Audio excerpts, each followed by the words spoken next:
Union Station here in downtown Toronto is one of those places you can be fairly certain you'll find a cab. But some say, despite the availability of taxis at this main transport hub, actually getting a ride in one of them isn't so easy, particularly if you're not going very far. So in November, I was leaving Union Station around 10 p.m. at night. I think it was a Thursday night after a Raptors game, and I approached a cab that had its lights on, and I got in the cab and I told him where I was going, and his response was, "No, it's not far enough. You can walk. You can get out and walk." Lori Muma says she was alone and her destination was about 5 minutes away, or what in the past has been about a $10 cab ride. She refused to get out, and that's when she says it got ugly. And he turns around and goes, "Get out and go take a effing Uber." And I just couldn't believe he said that to me. She later called Beck Taxi to complain, but was told to send an email. Frustrated with the process, Lori gave up and says she'll never take a taxi again. When you hear that, what's your reaction? It's horribly disappointing. I mean, we try our best to police what the drivers are doing. These drivers are licensed and managed through the City of Toronto bylaw.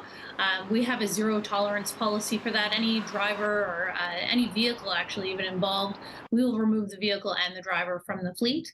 Christine Hubbard is the operations manager for Beck Taxi. She confirms complaints do need to be put in writing, but adds there hasn't been an increase in reports of short fare refusals on her end, and what happened to Muma isn't the norm. She says ultimately it's on the city to enforce the rules.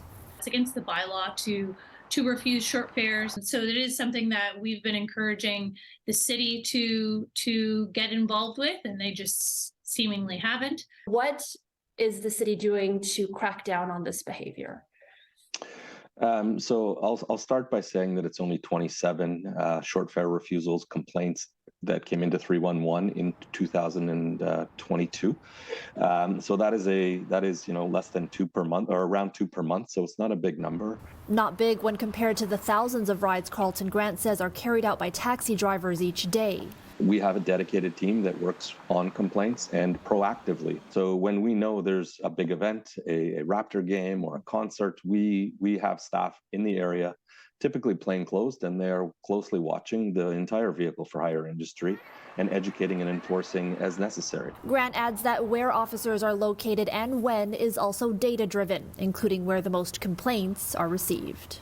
If you want to file a complaint with the city about a short fare refusal, you'll need to take down the taxi plate number, which can be found on the side or the back of the vehicle, and call 311. There is no set fine for this type of complaint. We're told the penalty is ultimately decided by the court.